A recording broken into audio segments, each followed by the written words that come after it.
Good evening friends. তো এ দেখো চলে এসেছি সন্ধ্যাবেলা। এগুলো কি বলো তো?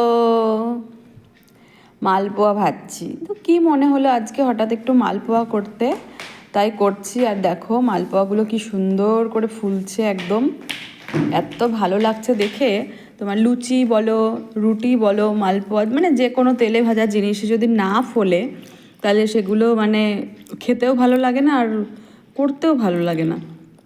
তো যাই হোক, এ দেখো করছি, করে এবার এগুলোকে একটু অন্য প্রসেস, একটা অন্য রকম কিছু বানাবো ভেবেছি আজকে। তো এমনিতে তো রোজই এরকমই মালপোয়া ভেজে আর কি খাই। তো আজকে এই মালপোয়াতে শুধু এরকমভাবে ভেজেই তুলবো না, এটাকে আরেকটা কিছু করব। তো চলো ভাজতে ভাজতে তোমাদেরকে দেখাই। মালপোয়া ভাজছি ঠিকই, কিন্তু আমার ঘরে খাওয়ার কেউ নেই, কারণ মেয়েও অতটা পছন্দ করে না। জানি না আজকে আমার সোনা খাবে কি না। তো যাই হোক, এ দেখো বেশ অনেকগুলোই ভেজে নিয়েছি। এবার এগুলোকে আমি একটা একটা করে দেব। এই যে ভাজা প্রায় শেষের দিকে, আর এইদিকে আমি বর যখন বাড়ি ছিল ভেবেছিলাম যে এটা ওটা করে খাওয়াবো, তোমাদের তো বলেইছি ভিডিওতে, কিন্তু কিছুই করে খাওয়াতে পারি না ও বাড়ি থাকলে।